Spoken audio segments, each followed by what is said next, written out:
Okay, so we continue. And then the first speaker is going to be Emmanuel Saridakis, sorry. Yeah. And he's going to tell us about gravitational wave signatures of torsional modified gravity. So, Emmanuel, thank you very much. And let me also thank the organizers for giving the opportunity to give this talk. So, very briefly, we are going to present some signatures that we are going to find on modified gravity based on torsion that are coming from gravitational waves. So I know that the audience comes from a huge variety of fields, so I will try to be a little bit detailed. So the goal is to study cosmological scenarios based on torsional modified gravity. I will explain you what it is. And I will remind you, of course, this is the basic field of our cost action, that advancing gravitational wave multi-messenger astronomy opens a new window to investigate nature. Okay? So, first of all, what is the gravitational theory that we have up to now? General relativity. Because we are talking about modifications of general relativity, quantum gravity signatures, so we need to know what we are going to modify. So this is the theory that we have for gravitational interactions. So any modification that you are going to do that is modified gravity. Okay? So we can change the dimensionality of space-time. We can change the Lagrangian. We can add higher order terms. We can play with the couplings here. So all these are roads to our modified gravity and towards quantum gravity. Okay? So in the literature, you can find a huge zoo of theories. So all these are different modifications. Now the question is the following. That is the question of our action also. It's easy to find signatures that something is beyond general relativity. Okay? However, it's not easy at all to distinguish between the different theories. So it's easy to distinguish lambda CDM or GR plus lambda with all these theories, but it's very difficult to find signatures amongst them. So we measure something. How do we know that this is a signature of quantum gravity or of other forms of modified gravity? So I'll not have time to describe all this. You can obtain modifications by adding scalar, vector, or tensor degrees of freedom, like in massive gravity or in Hondesky theory. You can go to higher dimensions, like in string theory or in brainwave theories. You can add non-local terms. You can play with torsion. This is what I will focus on today. And of course, you can go to advanced geometry, like we heard the talks on Fischler geometry, etc., etc. So our goal is how to break the degeneracy between all these theories. So let me very briefly give you the main idea, and this is something that you are going to take back home. So in general relativity, Einstein had the idea that gravity is geometry. Okay? Geometry is curvature. So in general relativity, gravity is curvature. As Wheeler beautifully says in his book, in general relativity, matter tells space-time how to curve, and the curved space-time tells matter how to move. Perfect. So technically, you are assuming the Levi-Civita connection, which by construction has only curvature. Now, 12 years later, it was Einstein himself that found that one can have a completely equivalent formulation of gravity based on torsion. Einstein's initial motivation was the following. Curvature describes gravity, torsion describes electromagnetism, so with both curvature and torsion, you could have a geometric unification of gravity and electromagnetism. But at the end of the day, he found that torsion does not describe electromagnetism. Torsion is an equivalent way to describe gravity. So very simple. In this formulation of gravity, called teleparallel equivalent of general relativity. I know Einstein was not good in names, like in relativity theory. This has to do with the way that you define your parallelism amongst the tetrad fields. So in this theory, gravity is geometry, but geometry is torsion. So gravity is torsion. Okay? And technically, one uses the Weisbach connection, which by definition, by construction, it has only torsion. So you can see, you have both theories that are completely equivalent descriptions of gravity. In both you are using geometry, but in GR you are using curvature, in teleparallel or torsional gravities, you are using torsion. So let me just mention here, because this is something that we physicists do not understand it, but the mathematicians know it from the first year of the grade school. Curvature and torsion are properties of the connection, not properties of the space-time itself. So if I give you a space-time with specific metric, and I'm asking you, what is the curvature and torsion of this space-time? What is the answer? The answer is that there is no answer. If I want to find the curvature and torsion, I need to define the connection. You see, these are completely dependent concepts. The metric, from the Greek word to measure, helps us to measure areas and angles on the surface. But there is a completely dependent concept which is called parallelism. The way you define your parallel transportation is completely dependent from the way you define your metric. So, in the end of the day, and this is something that you need to know, we can describe gravity with more than one ways. Okay? And these theories are completely equivalent. So people chose the first one because torsion came into the game after 1920 with the works of Poincaré, Cartan, Weisbach, and the others. And that's it. However, after the 60s, people understood the validity and the capabilities of the Gates principle. So if I have a theory and I want to formulate it as a Gates theory, what I'm doing, I'm starting from the global symmetries of the theory, I'm replacing them by local ones, and in this procedure, the group generators give rise to the compensating fields. So if later on I want to quantize my theory, it is these fields that are going to be quantized. Okay?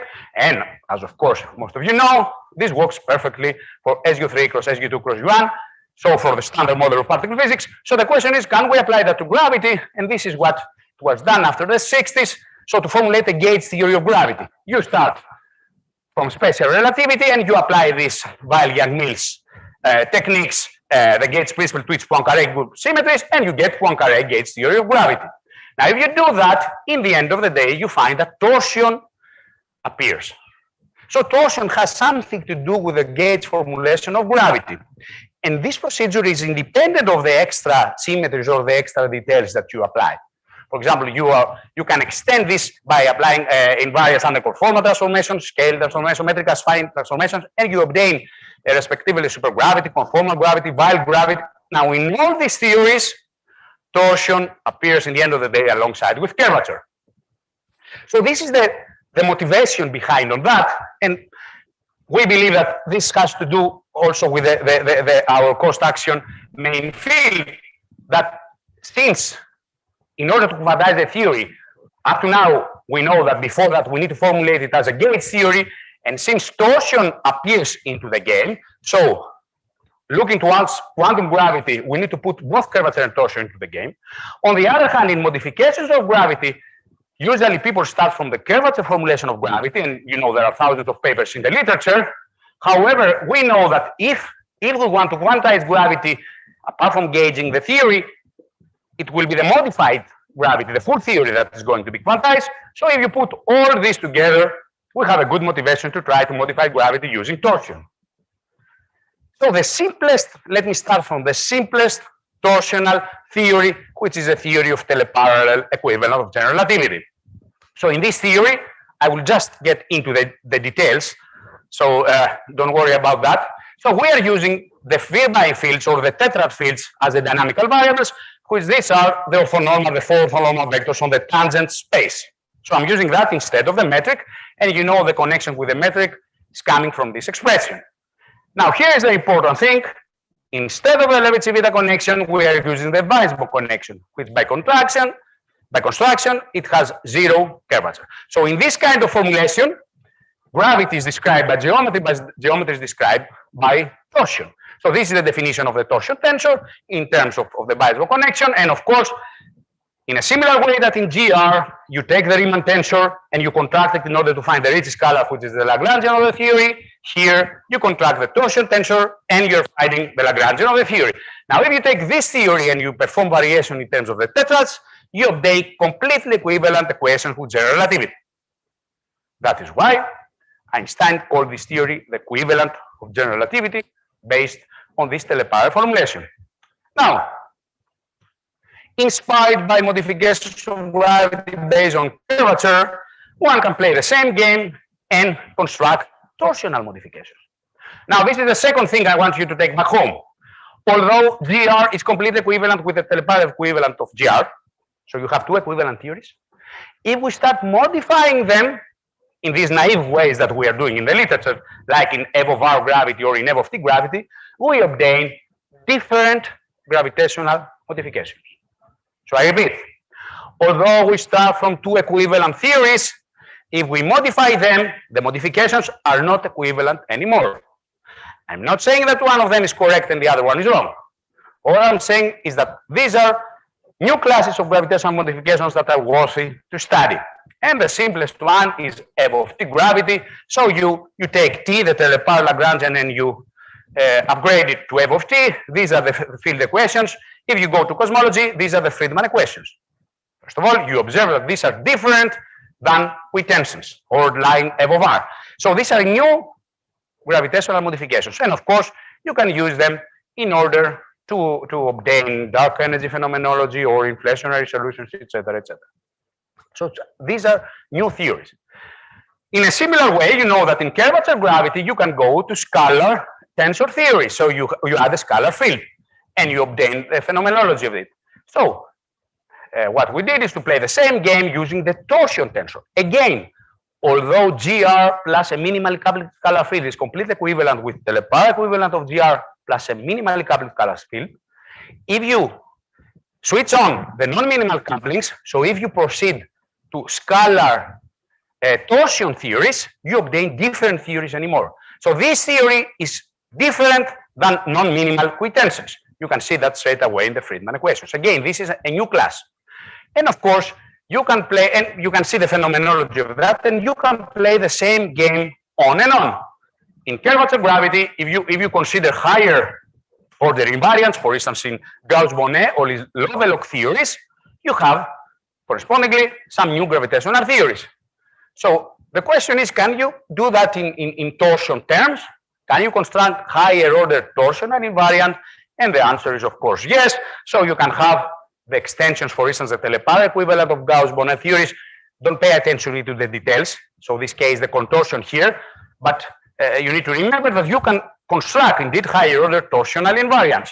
And of course, you can use them to construct new gravitational theories based on torsion that they do not have an equivalent curvature description. Okay? And of course, these theories can be used in order to have dark energy phenomenology. And of course, you can continue. There are many models that you can introduce, also box T, you can introduce non-local torsional terms. And this is a nice diagram from the work of Sebastian down there, that this is a classifications of the models based on torsion. So T is the torsion, TG is this Telepar equivalent of Gauss-Bonnet, and B are the boundary terms based on torsions. So in the end of the day, if you go back to linear things, you obtain this general relativity or Telepar equivalent of general relativity. Now, this is the general structure of the geometry, of the simplest geometry, because you can go to Pfister gravity, Pfister geometry, that you can have more than one curvature and more than one torsion, as you heard. So here we are in the simplest case, and you can see the various combinations. So, and of course, I don't know if you have seen in the literature, recently people are using non-metricity tensor as well, which is another way of modifying things, assuming that it's not curvature or torsion that plays the game, but it's non-metricity. Okay? I will skip that because we don't have time in order to make the theory covariant using these geometrical terms. So data. You have the theory. You need to use data from background evolution, so supernova, baryonic acoustic oscillation, CMB, cosmic chronometers, etc., but also data relating to perturbations, like this F sigma 8 data. So it proves that these torsional theories, both at the background level or at the perturbation level, are in agreement with observations. And of course, you can use all kinds of data sets. So there is a discussion whether at the end of the day, using information criteria, these models are preferred comparing to lambda CDM cosmology. But have in mind that we are very okay with observations. You can use the following procedure. I don't know if you're familiar with, in order to do that in a model independent way, the so-called Gaussian procedures in order to reconstruct the Lagrangians of your theory. And of course, in all these theories, lambda CDM is of course inside this class of theories. These extra terms, when they become constant, we go back to GR plus lambda. And of course, this is an interesting additional motivation for the theories, because in this kind of modifications of gravity, you can solve H naught and F sigma I tension. We hear some things in yesterday's talks. I don't want to get into the details, but strictly speaking, let me tell you that, okay, the H naught tension tells you that according to local observation, the universe expands faster than we think considering lambda CDM. And the F sigma 8 tension says that the universe clusters in a slower rate than we expect. So if you put all this together qualitatively, what do we understand? Of course, there are many solutions to the tensions, maintaining GR and changing the early universe physics or the particle content of the universe. However, in this approach, what we want is a gravitational interaction that is weaker at intermediate scales comparing to GR. If gravity is weaker, then it means that clustering is going to be weaker and then expansion is going to be faster. So indeed, one can show that in this kind of modifications, you can make gravity being, of course, equivalent to GR at very early times, so at the CMB redshifts. It becomes weaker at intermediate redshifts and up to now. So you can elevate both tensions. And of course, you can use data from BBN in order to constrain the theories. Finally, this is a last work that we did using galaxy-galaxy lensing data in order to fit the theories. What I'm trying to say is that all these theories have been extensively studied and constrained the last, say, 5 years in the literature. So how much time do I have? Oh, very good. The universe was made in 3 minutes, so I have a lot of time. So gravitational waves, you are all familiar with that. I don't want to get into the details. This opens a new window, especially concerning the multi-messenger astronomy. And I will explain you, okay, we have many data. Now I will explain you why multi-messenger astronomy is the revolutionary thing. If we obtain just gravitational waves, then, okay, we cannot do many things. If we have 3 detectors, we know the direction in the sky that the gravitational wave came from. But then, in order to make calculations, I need the gravitational theory. So when we're saying that the first event were 2 black holes with 29 and 35 solar masses, how do I know that? I know that assuming general relativity, because I cannot do any calculation. However, in multi-messenger events, I know the properties of the gravitational waves on Earth in my detector. I can use the electromagnetic counterpart because I know the physics of the neutron stars in order to find the gravitational wave properties at the moment of emission independently of the gravitational theory. Okay? So I can use this data to test the underlying gravitational theory. This is the idea, and this is the revolutionary mechanism that we have to investigate in nature, because for the first time, we are looking for something else apart from photons. So I repeat that if you have black-hole mergers, you cannot do anything in order to test gravity. If you have neutron stars merger, then you can use the information of the neutron star physics in order to bypass your uncertainties in gravity, and then you can test your gravitational theories. And of course, you know, one of the basic results was that the gravitational waves move at the speed of sound. So this ruled out many models. And in general, so this is the general gravitational wave propagation, and you get 2 corrections here coming from modifications of gravity. One affects the phase and is related to the speed of gravitational waves, and one affects the running of the Planck mass, so it affects the amplitude. Okay, in GR, these coefficients are 0. So let's calculate them in torsional modifications of gravity. But before that, this is the task for our community, because there are hundreds of theories in the literature, and we should do this analysis correctly, because there's going to be a huge flow of data, and we have to be ready. So we need to calculate the speed, the dispersion relation, the dampings, everything. This is a cartoon. This has not been done for the moment. Okay?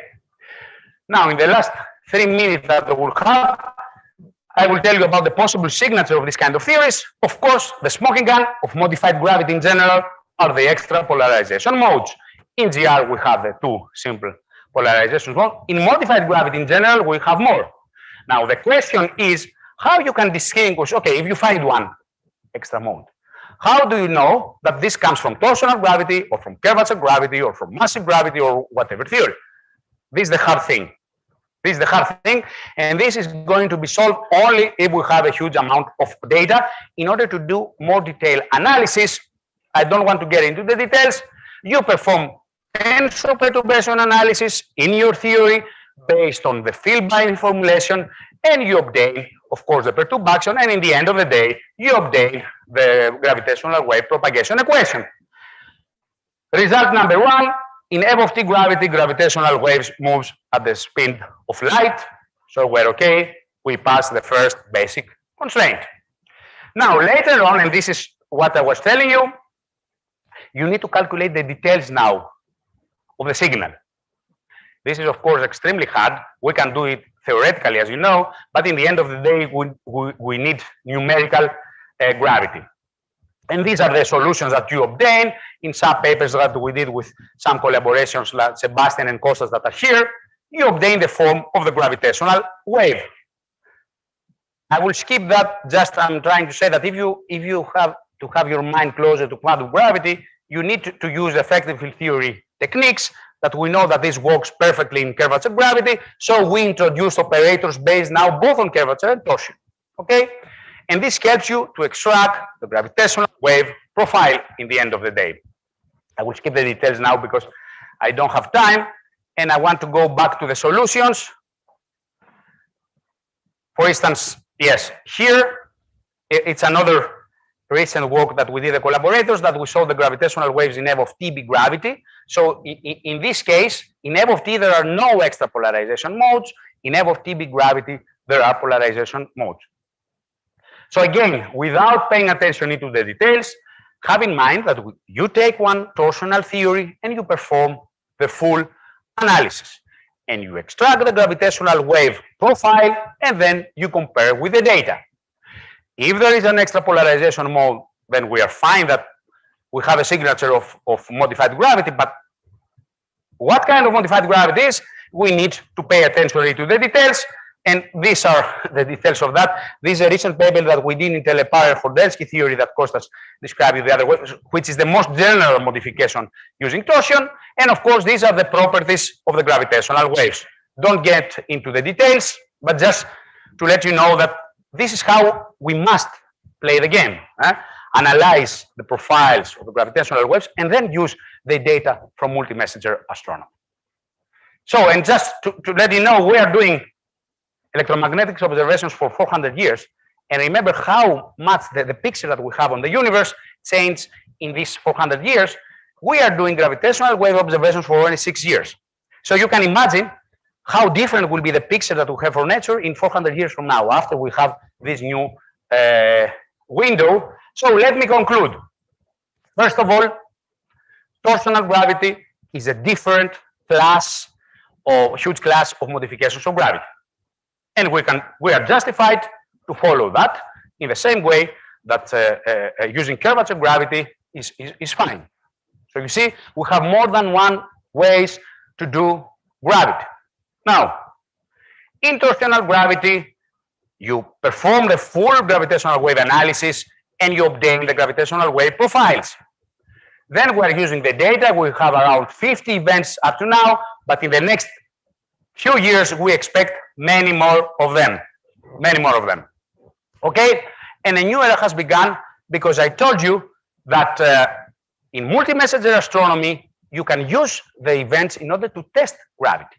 Although in simple gravitational waves, you cannot do that. You need to assume a gravitational theory.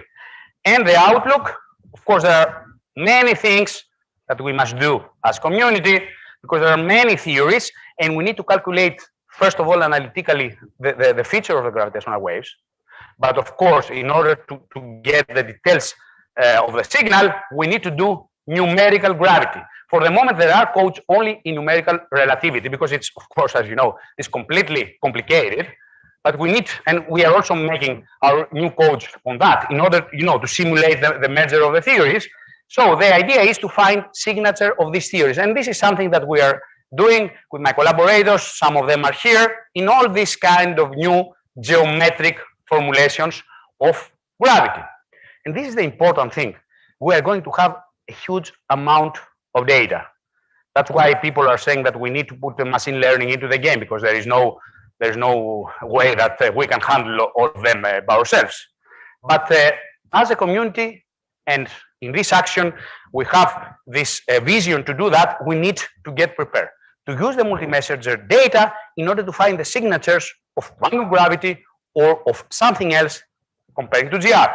And I want to finish with this famous saying that it was written in the Plato's Academy, in the front door, that midisa geometritos isito. So this means that those that do not know geometry are not allowed to enter, which means that Plato and the others believe that geometry is fundamentally related to the discovery of nature. So if we want to discover nature, we need to do it in geometrical terms. So thank you very much.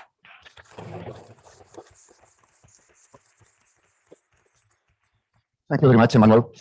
Just a comment, as you mentioned, the key events for this connection are neutron star mergers, and unfortunately, so far we collected just one. My gravitational wave colleagues are trying hard to get more, but it's not clear. What they are collecting basically is black hole mergers. So we may need to wait until the next generation to get enough data for these detailed studies that you're referring. So I think all this effort is really worth and should be pursued. But my feeling, please don't kill me, is that we are not yet in a hurry. Yeah. But okay. So any question or comment?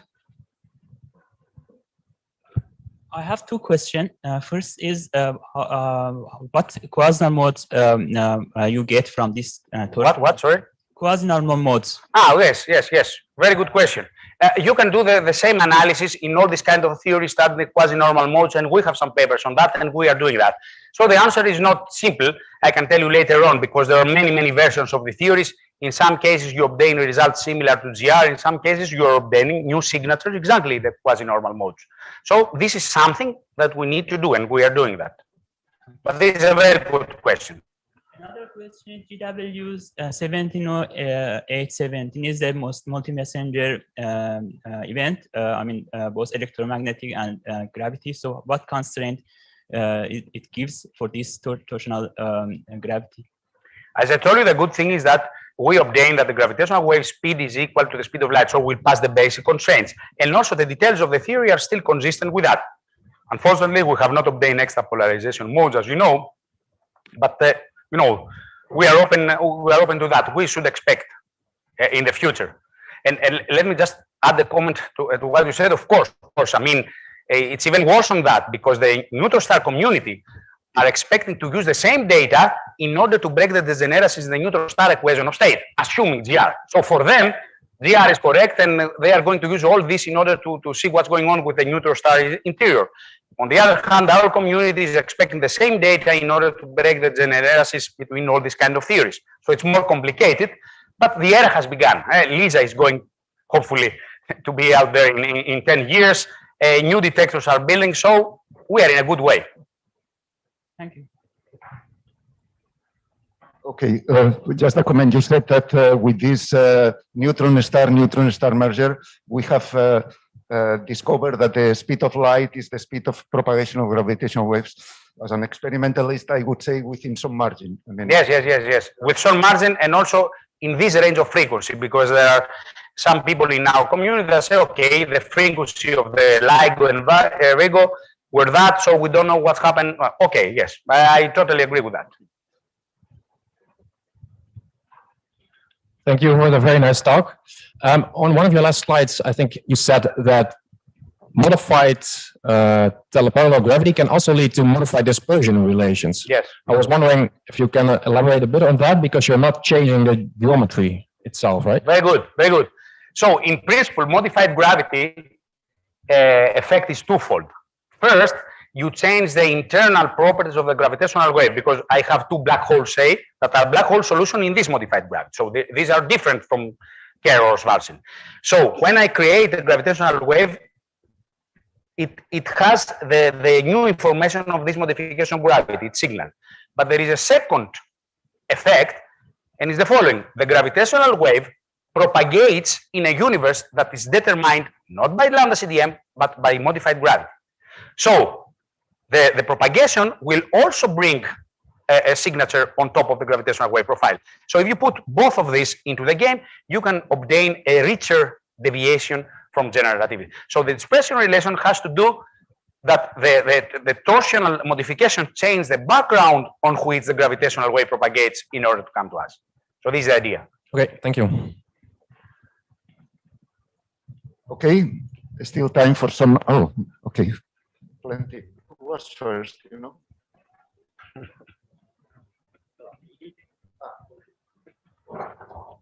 Thank you for the nice talk. So with FOR theories, we know that they are a subset of scalar tensor theories. And for scalar tensor, we have the Horndansky and so on and constraints like that. So with F of T theories, has been established that it's also some sort of a scalar tensor equivalent or that?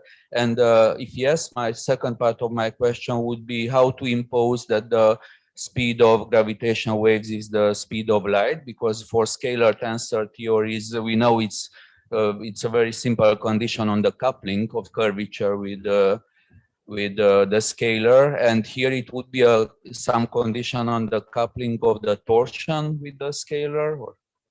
Very good question. In your first question, yes, of course, we are talking here about scalar torsion theories, since scalar tensor theories are the name is kept for curvature quantities. Yes, you can do the same thing, and there are papers in the literature. There was a talk 2 days ago on teleparallel Horndansky. So the unification of the same idea that Horndansky had in terms of torsion tensors and scalar. So the theory exists.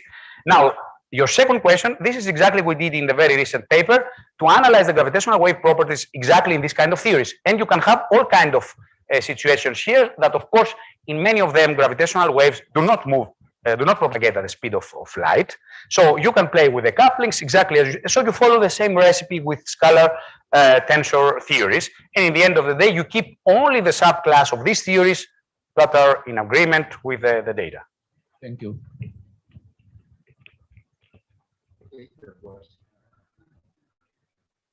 So, thank you very much for my talk. I actually have many questions. The first one, you show the effective field theory of Piazza and Veronese. I wanted to know how you do the correspondence between the coefficients and also your terms in the theory, because there is a particular choice between alpha t, alpha m, and so on to get Horndansky terms. So how you do it in the parallel? Okay, I will need 10 minutes for the answer, so I will not say that. Because I skipped main transparency, but the idea is that you take the basic principles of effective field theory, so you upgrade your operators, but you need new operators because you have a torsion tensor as well, and you are following the same steps, and you examine the action order by order in perturbation theories. These are standard. I mean, you can do it. It's not easy, of course, but it's straightforward. I will explain you the details later on. Okay, thank you. And the other one, you talk about the details of the signal of gravitational wave. Yeah, he asked about quasi-normal modes, which is just the last part of the signal. What about the whole signal? Like, do you have any idea to get the form of the wave in this theory? So From the mergers, you mean? Yes, the exact form, you need to do it numerically. And for the moment, we are building the codes because it's not simple to do the exact mechanism of the merger. But we hope that, I mean, in the near future, with other groups that we're collaborating, we're going to have the codes in order to do that. There are some tools on the internet on how to do that. The theory side, like post-Newtonian formalism. Post-Newtonian formalism is already, because you can do that analytically, so it's already done in the literature. There are many papers on that. But concerning the exact signal, so you have two black holes and you know you are doing it correctly. This needs a new method. Do you have like shifted modes from the old ones or new modes? Both. Because the structure is richer here. Okay. Yeah. Okay, okay. Thank you very much. Thank you. Yeah, your talk was really excellent and raised a lot of questions. So I think you should just discuss over next time. So let's thank Emmanuel. Thank you very much.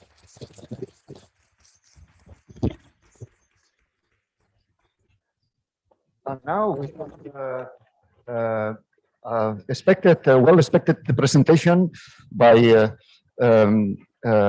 Giovanni Amelino-Camelia. He finally made it, not at the time that was foreseen, but we are extremely happy that he is going to tell us about the phenomenology implications of the LHAASO and ICECUBE new data. All of us are looking forward very much for this presentation.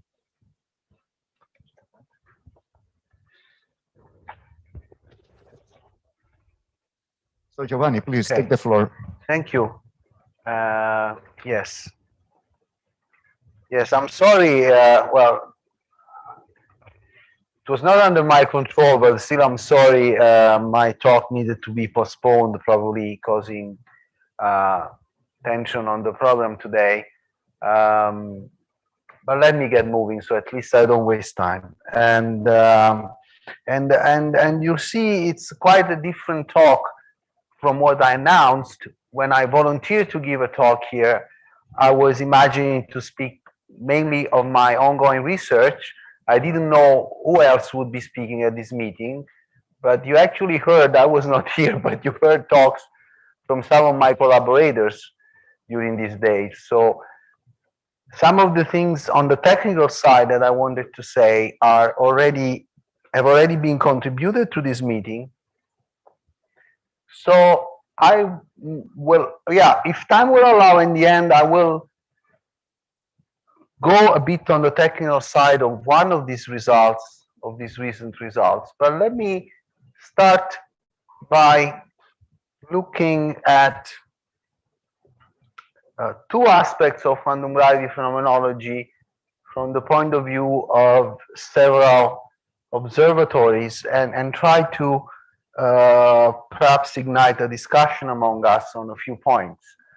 And the two effects I will focus on are in vacuum dispersion and threshold anomalies, which are in large part responsible for a certain burst of interest in quantum gravity phenomenology now 20 years ago.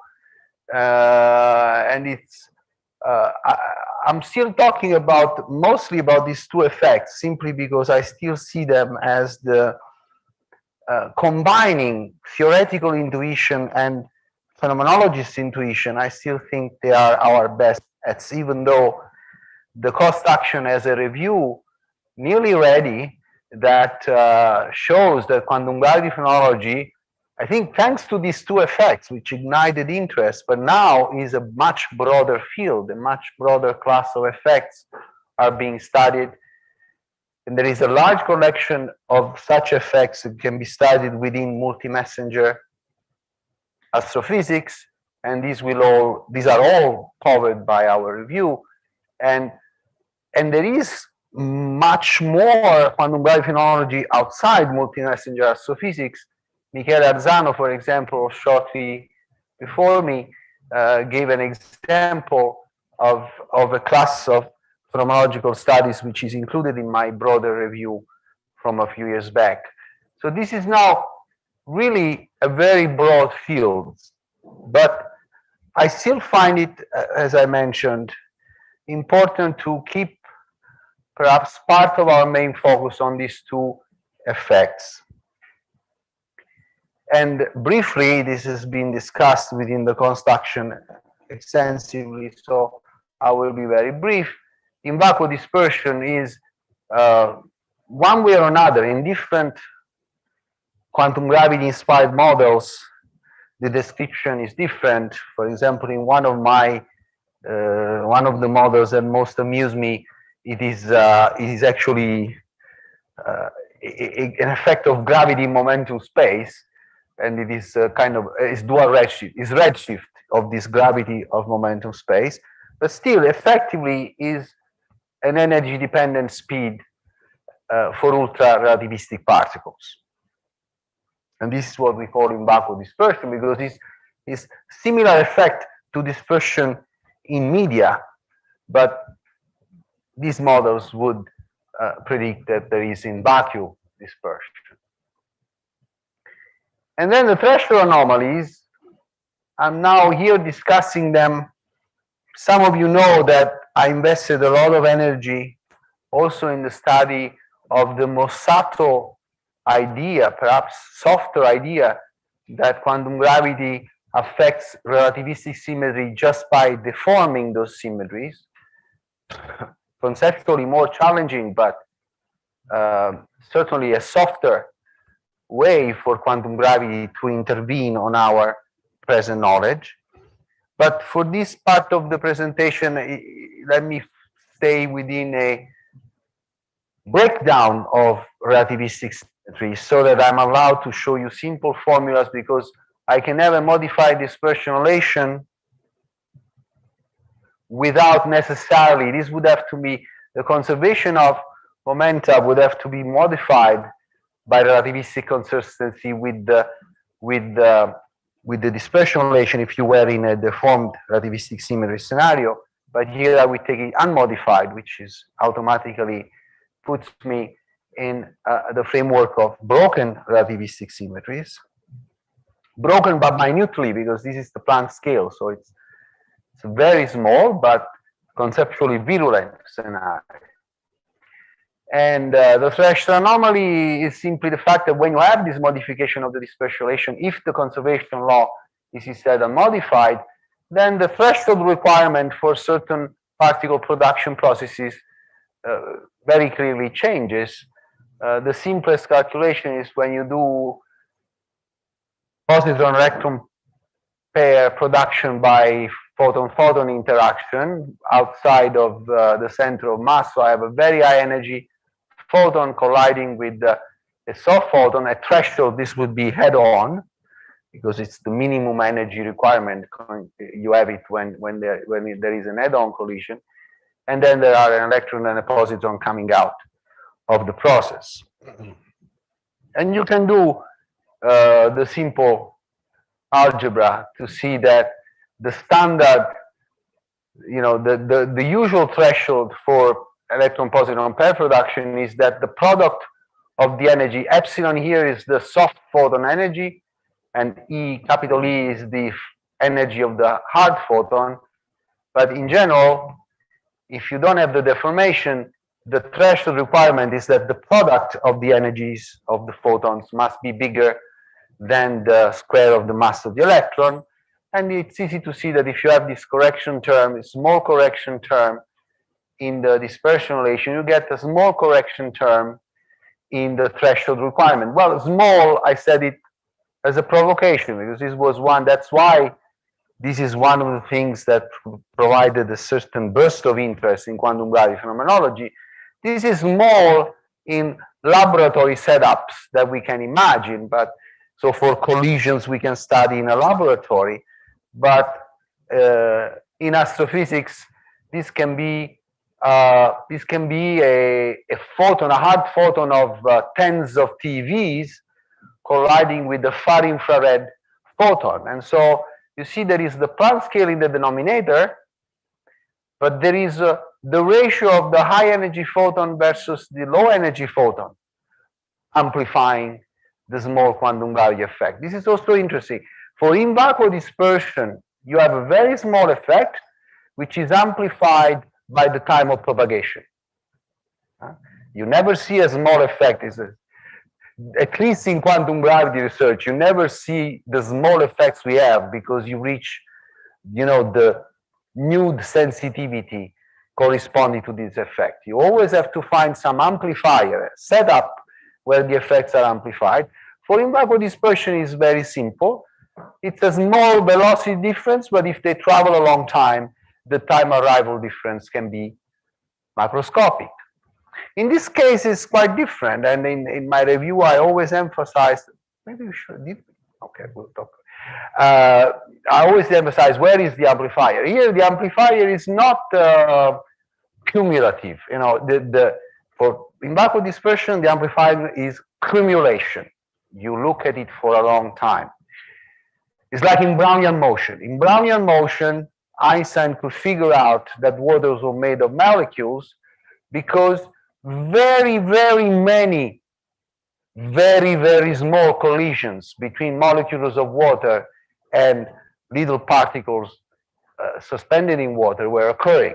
So you would see the cumulative effect of a large number of small, individually unobservable collisions. So this is a class of amplifiers which are cumulative. Here is instead, like in some CPT tests, for example, laboratory CPT tests with neutral kaons, the amplifier is some quality of the experimental setup. And here is the ratio between the energy of the hard photon with respect to the soft one. And I'll have shortly a comment on where we stand experimentally on this possible prediction. I first comment on another, you know, basically if you modify the dispersion relation, leaving the conservation law unchanged, every threshold changes, but in most cases there is no amplifier.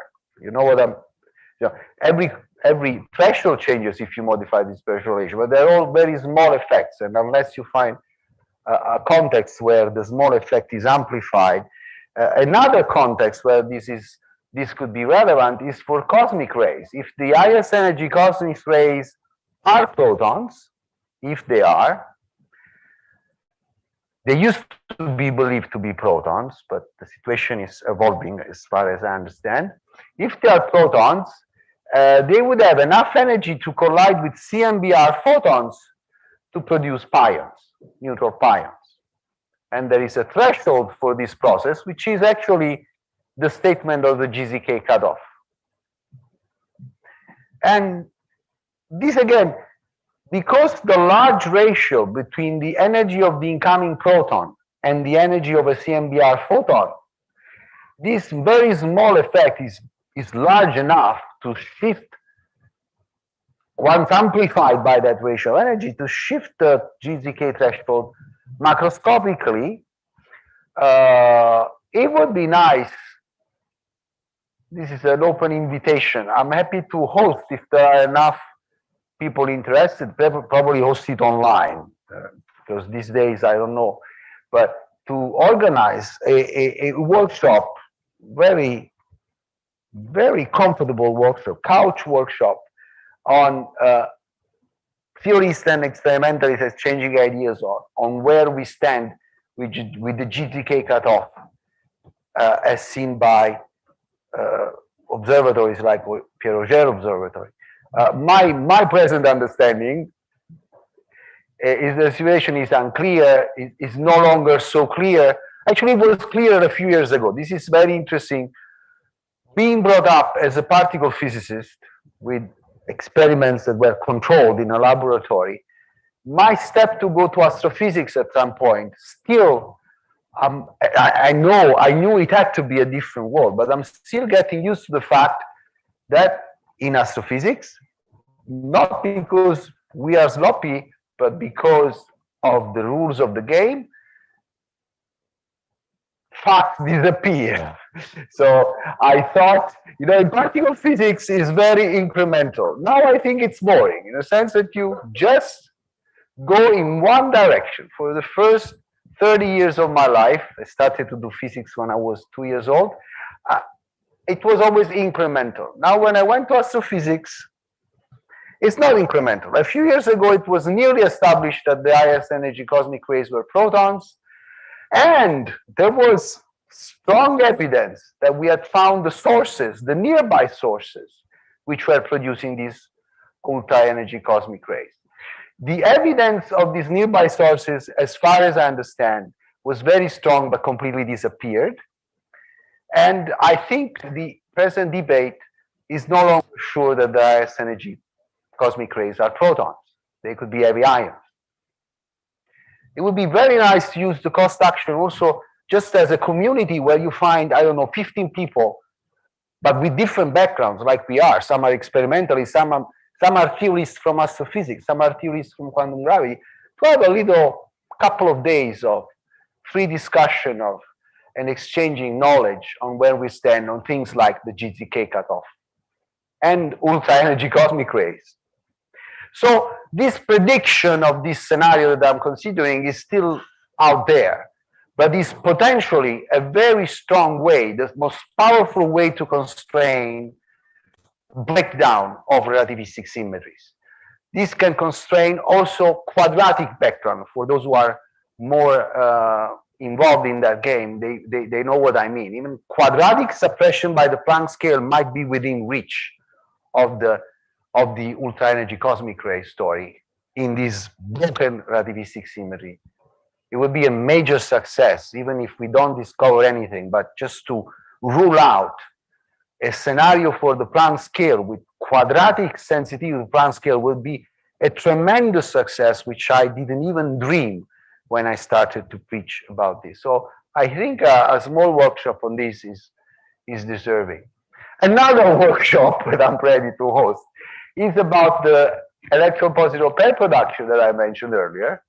Because here I'm I'm really confused about the cosmic rays. Here I'm beyond confusion, because the situation here is quite interesting. Well, there are some new facts, but as always, only half helping.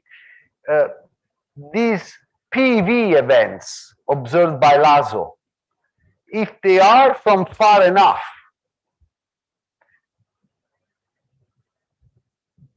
they would be quite surprising. These are high energy photons, and if they come from far enough, we shouldn't see them, because they should be absorbed by background photons, by this pair production mechanism. It's now clear that some PV photons are seen by LHAASO, but it's not clear where they come from. Surely, the fact that we start to see these PV photons is exciting for threshold anomaly research, because now I have another question. This I have for 20 years, but I have a question which is an astrophysics question. Then if you give me the answer, it will become a quantum gravity paper. But there is an astrophysics. How far is the PV photon horizon of the universe? How far can we see PV photons? The astrophysicists, especially astrophysicists in the audience, know that, at least imagine, that for someone like me, neutrinos are beautiful, because the horizon for neutrinos is basically infinite, because they all interact with weak interactions. But it's very sad for someone like me that we expect the horizon for photons to be finite. And by my standards of a Planck scale phenomenology, it's very small. But how far can it go? How far can we see PV photons in data? Because if you give me the data, then I'll play the theorist, mad theorist.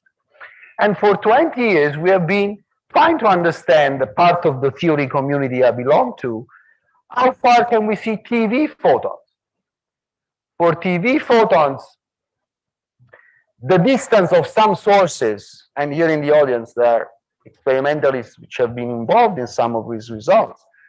For the distance, we have identified the sources of these multi-TV events. Some particularly striking to me were from some blazars. And but here, okay, it's like nature is hiding, you know. For the PV photons, we really know pretty well the background, the density of the background targets, but we don't know the sources. For this other thing, really is hiding somehow. For this other thing, for the TV threshold, multi-TV threshold, we see the sources, so we know the distance. Now, if you give me the background, I produce a bound, and my students publish a good paper. I'm old, I don't need good papers anymore, but my students could be settled for life, basically, because in Italy, if you really publish a good paper, you're settled for life. But now that you see the sources, you cannot tell me what is the background. And I've been following for 20 years the debate on the density of the far infrared background. And again, coming from astrophysics, from particle physics, it seems to me like crazy discussion. You know, I can talk to one astrophysicist and the next day to another, and the feeling or the intuition about the far infrared background is completely different. Certainly, it looks to me like progressively over these 20 years, because you see, I have a certain threshold for this electron-positron pair, but it also depends how far I can see these multi-TeV photons, depends how dense is the background, because if they don't meet, speaking now for theorists in the audience, if they don't meet any far infrared photons along the way, they reach us. Okay? So I need to know how far they come from, but how much traffic there is along the way. And for the multi-TV, apparently, astrophysicists still don't know. It's a very difficult, I've learned over these 20 years, a very difficult measurement. But it seems to me that the window we see, for example, when I talked to astrophysicists 20 years ago, we expected the horizon of these 10 TeV photons to be smaller than it is. They just expected, okay? They were not saying we have proven. Now they don't, they are now, it's always a little bit larger, but it seems to me that there is a tension soon to be there, which we should discuss within we have the tools within this construction to discuss where do we stand. Because basically it's reaching nearly the point where the lowest plausible experimental estimates of the background are very close to being still already incompatible with how far we see these multi-TeV photons. Once we reach that point, it's new physics. We are probably not there, but let's better be ready. And this cost action should be the first place in the world that gets ready for this.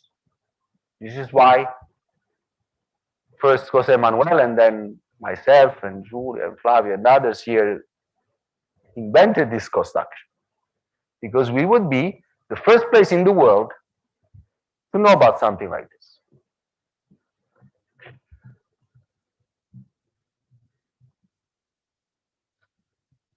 Now going to another class of observatories that I'm very excited about. These are multi-satellite telescopes. I'm involved in a mostly, I'm involved on a theory side, of course, in a mostly Italian project called Hermes. And the reason why they would be observing at least this generation of multi-satellite telescopes would be observing photons at much lower energy than, say, the Fermi telescope, which has been for some of my community the main reference for over the last 15 years or so. But because you have this multitude, this constellation eventually of small, low quality, let's say, telescope, but there is a constellation of them. By triangulation, you might be able, once they operate properly, you might be able to determine the location of the source much better than a powerful single satellite telescope. And determining the direction of a source very precisely is extremely important for part of quantum gravity phenomenology, because basically we have in models various mechanisms by which the position of this source to depend on energy when you do this exercise. Of course, the actual position of the source does not depend on the energies of the particles it produces. But we predict in several models that the direction by which you infer for the source from different energy bands might depend on energy, either the position itself or the uncertainty in the position. So you would have, you know, a certain sharpness at one energy, and this would be the fuzziness, space-time fuzziness, that would be what it produces. So I'm also excited about this forthcoming telescope, but since they're still not working, I still don't have anything to complain about. I will complain, of course, once they work. And then IceCube, this is for the last few years has been the most, the telescope, the observatory that has been most interesting for me because it sees neutrinos. Oh, neutrinos. Thank you. Very few. There is always, you see, there is always something. Okay. You know the distance or you know the background. You know the background, but you don't know the distance. You finally have neutrinos, but they're very few, and you don't know where they come from. Anyway, we have some neutrinos, and I know in our construction there are several colleagues interested in the quantum gravity phenomenology of neutrinos. I don't have much to say. I don't want to disclose what I'm doing. This none of my collaborators talked about this because we are not ready. We're not willing to talk about this right now. So we're doing something with the new data from IceCube, which to those of you who also come from particle physics like me, I must stress is not strange. The data from IceCube not only is getting new data from more recent years are becoming public, but also the old data is new because, as it happens also, it happened with Fermi to some extent here in more dramatic way, a reanalysis of old data is changed quite a bit also the events that I had already studied, for example, from, and what is changing interestingly for quantum gravity, always the direction. There's been a reassessment of the direction of these neutrino events. Also the energy of the events, there is a new improved estimate of the energy. This is important, but not as much as the direction.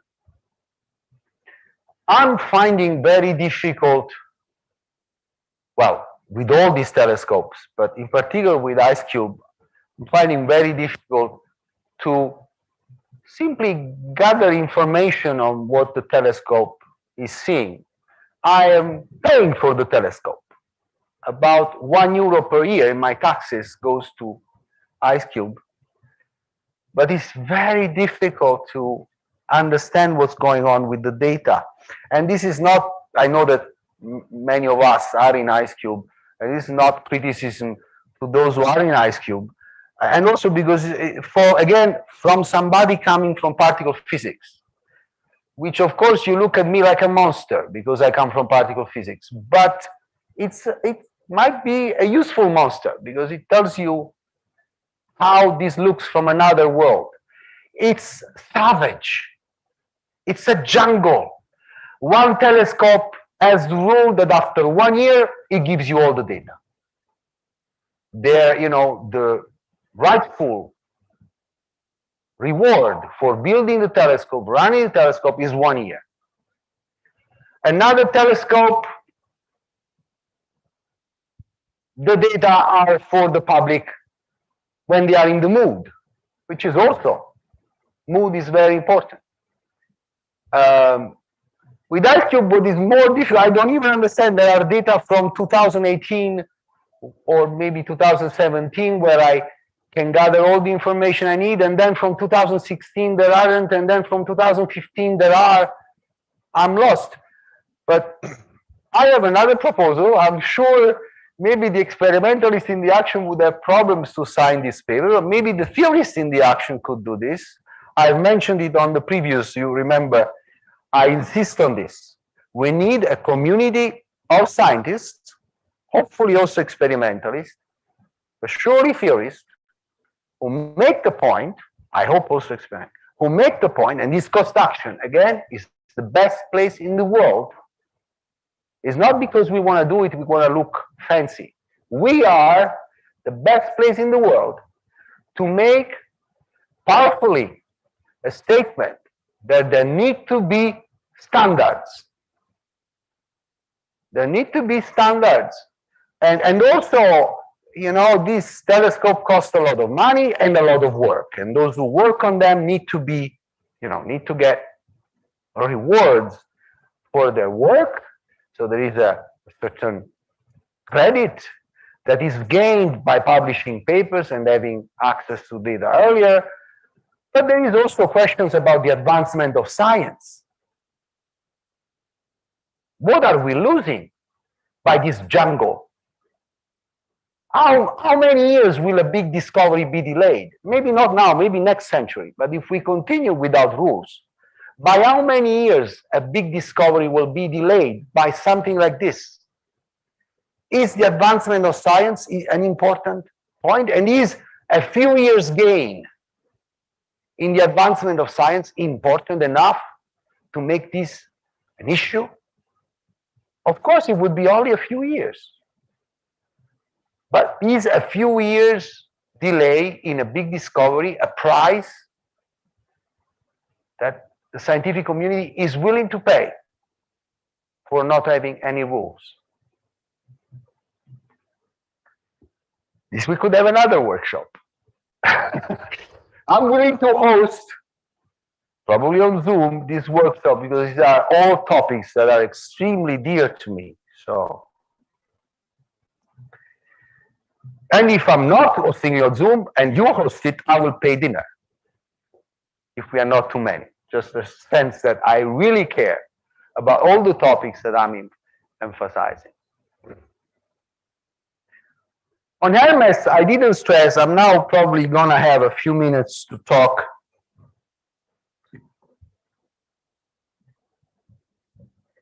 about one.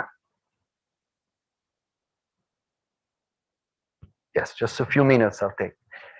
Do I have a few minutes? Yeah, I will be brief but not rushing. Because then after this preaching 3/4 of presentation or 4/5 of presentation, I'll do have a few technical remarks. And it's connected to the fact, well, not connected, it just reminds me, I forgot something. One of my dreams, this now I'm talking to the theorists. You may appreciate this cost action is one of the few places where somebody with my type of curiosity, I want to talk to theorists and to observers. I have the luxury during my presentations to talk mainly to one or the other. Now, for theorists, there is an obvious point, but there are some young theorists in the audience. Of course, the redshift distribution that we see, for example, for gamma ray bursts, we collect gamma ray bursts, and when we manage to measure redshift or determine redshift, we get a distribution of these gamma ray bursts. Of course, is not the redshift distribution of the population of gamma ray bursts we are studying. Is the distribution of those we are seeing. Okay, this is obvious for observers, but took me a couple of afternoons to digest when I was younger, because we don't see all the gamma ray bursts. And there are some that we observe, and so we have the redshift distribution of the gamma ray bursts that we do observe. Let me put it this way. Can a young theorist, maybe one of my students will oblige, because otherwise it will be physically punished. Is this clear what I'm saying? Yeah, I would.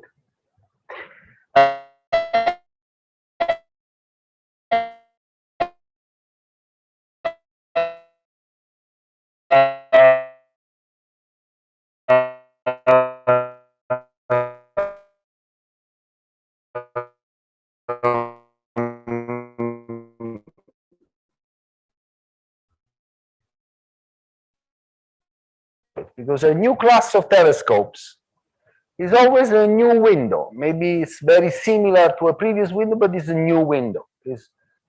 a beautiful moment for science. And it might be that these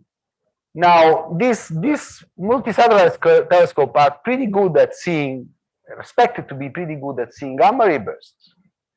But now maybe the redshift distribution that such telescopes attribute to the gamma ray bursts will be different, because they have different sensitivity, different structure. They also have different coverage of the sky. So what I'm dreaming is one day to be able to test in vacuum dispersion separately on two classes of telescopes, perhaps not even knowing the difference in redshift distribution. Well, I will know, but not using it as a key input, and use that as a tool to study on data what could possibly be the correct, if any, of course. The best bet is that there is no in-vacuum dispersion, as usual. But if there is, by this would be a very clean technique for testing hypotheses on the redshift dependence, to study the same cluster effect on two classes of telescopes for which you might expect that the redshift dependence, redshift distribution, I said, the redshift distribution of sources is different. Redshift distribution, maybe I said redshift dependence, redshift distribution of sources is here. And let me go quickly to a final remark on the technical side, which I already made at least in the workshop on DSR, where some of the cost action participants were also there. So and also Giacomo Rosati surely talked about it earlier this week. So I'll be very brief.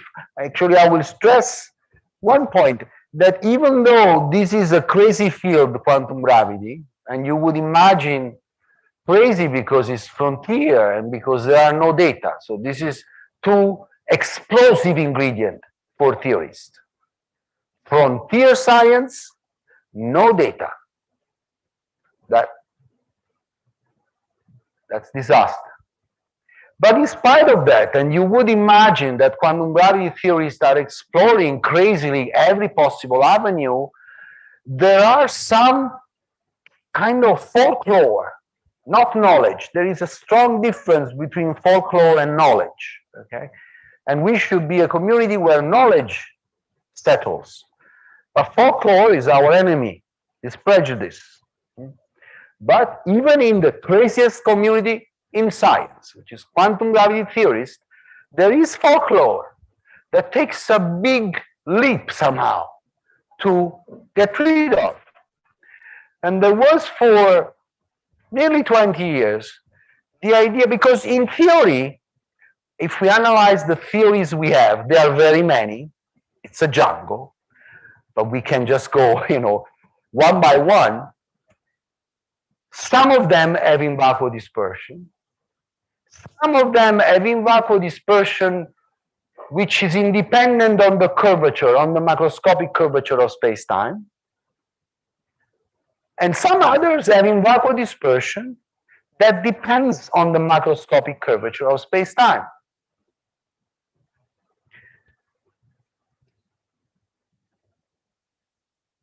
An old argument from like 20 years ago, I might be responsible for having invented that argument, but anybody who followed that is equally responsible.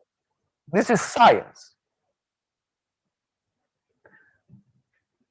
I don't know who invented the argument. I might be the one who invented it, and it's wrong. But I share responsibility with anybody else who followed that argument, because this is science. So each one is individually responsible for the prejudice that you let into your science. And I was assuming that those models where in-vacuum dispersion depends on curvature, on macroscopic curvature, would not be phenomenologically testable. Why? Because you would have to pay double price too expensive. One price is the Planck length, too small, and one price is curvature of our universe, just small.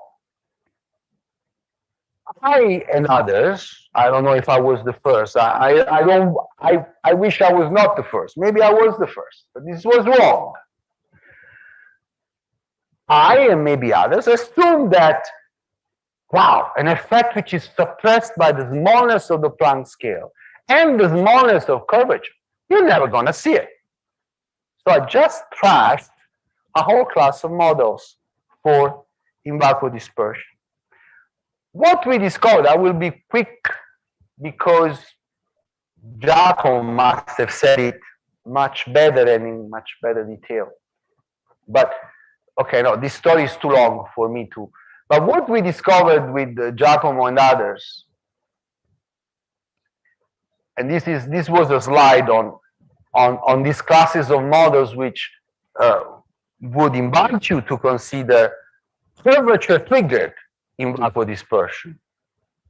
So exactly what I thought would be useless, a class of effects suppressed both by curvature and by the Planck length. Double terrible. Well, it's not what with Giacomo and others, especially Susanna Bedic, one of my recent PhD laureate, what we discover is basically, okay, this is a bit maybe jargon for some of the young theorists in the audience, but here the fact that we are studying effects that depend on curvature, that are triggered by curvature, is seen in the fact that when you the time delay due to in-vacuum dispersion between two photons, for example, or two neutrinos, if we ever saw two neutrinos from a source of different energy, the time delay is, or the time of arrival difference, goes to zero when redshift goes to zero. There is no redshift independent term in this coefficient here.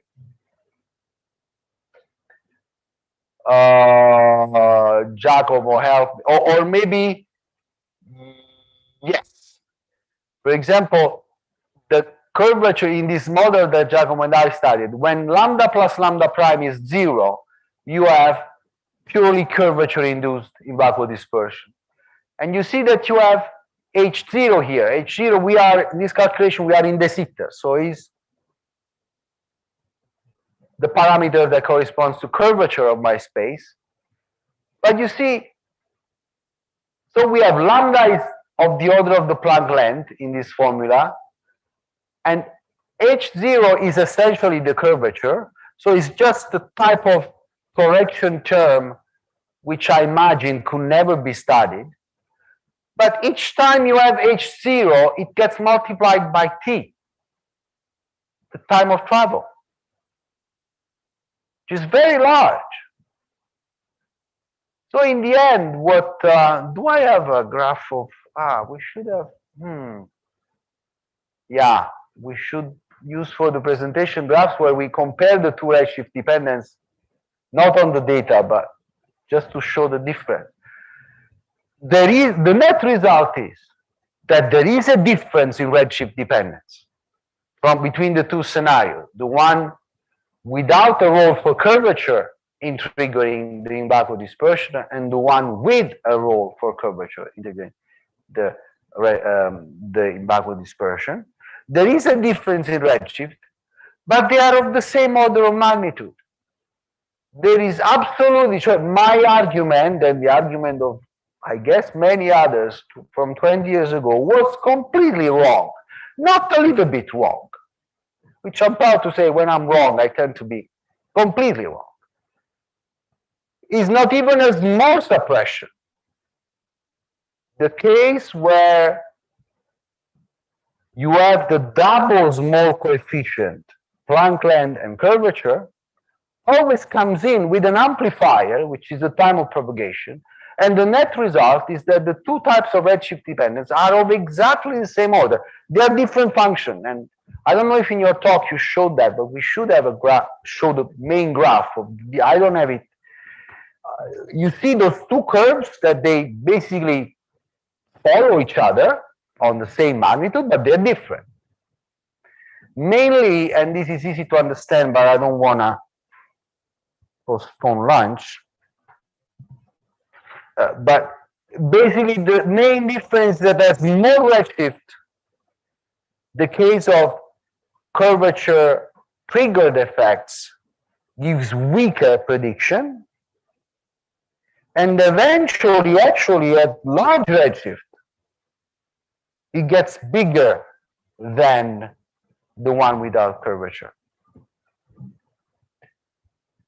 So this is another, I close on this, and this is another proposal of workshops, or a workshop maybe just for theorists, but welcome the experimentalists. What could be other example of folklore? There is always, in every scientific community, I try to be funny because I'm tired, but it was a long journey, but there is a true sociological fact.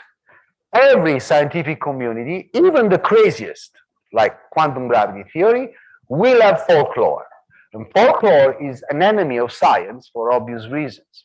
So this was an example that Giacomo and I and Susanna discovered. There must be many others.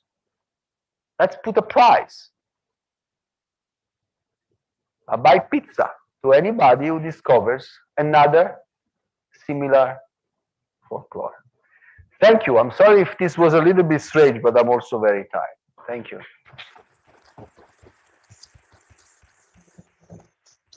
Thank you very much, Giovanni. You put many suggestions on the table. Your presentation was very suggesting. And well, I must say, I personally agree with most of the things you said. But by the way, my background is also particle physics. Ah, that's why. The future was boring, and I'm excited working in astroparticle physics and all these kind of subjects. So I'm sure there may be many questions from the audience. The point is that I'm not sure we have a long time before our stomachs start hurting because it's lunchtime. But certainly we'll have time for a few comments or questions. So. Maybe I'll make a bit of a provocative comment relating your two proposals. I think one of the reasons that us experimentalists are afraid of just releasing data soon or in some standard way is the difficulty in defining a standard that will not easily allow for folklore to be created based on that data. And the idea being that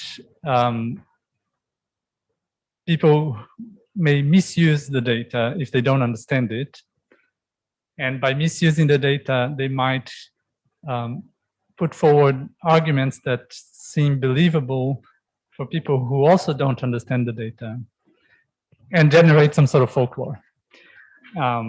Whether us being afraid of that, we are being too naive, or I don't know. But it is, I think this is where it comes from. Yeah, well, I feel very strongly this. I know that this is one of the motivations. There are others, but this is one of the motivations, and this is the most horrible one, because we are doing science, and there is nothing wrong with a theorist or an experimentalist that writes a wrong paper. If we chose to be scientists, I chose to be scientist because in Italy people talk a lot and I don't like to talk, unlike this presentation shows. Because you talk endlessly and you never know who's right. And then I needed to do a job where I could know who was right. That process nearly requires that there are mistakes. So the idea of not, but I don't, I know this is I saw it was disgraceful when the opera experiment made a huge mistake. Okay, and they were treated like, I don't know, maybe because it was mainly an Italian collaboration, so I know they were treated really badly. I wrote a paper in Nature just on this, just to say how dangerous it is to treat badly a scientist who makes a mistake. Mistakes are what we do science for, because they get corrected by the scientific method. You can make mistakes in this job. There is nothing wrong. Takes time. This I think is wrong. This is not true. You delay science more by withholding information, by scaring young experimentalists, especially young, what they did to opera. I am wondering if a young experimentalist finds something funny in the data. How, imagine a small, not in our field where the groups are large, but imagine a small optics experiment, a junior faculty member just hired with a small group discovers something truly exciting. How long does he wait or she waits before announcing it? The fear, the sheer fear of being proven wrong. Being wrong is part of science. What is not being part of science is not have the courage of your ideas, not building a community of scientists that are, this is okay, but these are my very passionate and maybe crazy. Yes, really passionate. I mean, this discussion is extremely interesting and should continue over lunch probably. Is there any hot question for Giovanni still? If not, please hold on a little bit before lunch, because I'd like to invite Jelena to report to us about a database she's preparing, which is going to be very useful for many of you. So please go ahead. And thank you very much, Giovanni, again. Thank you.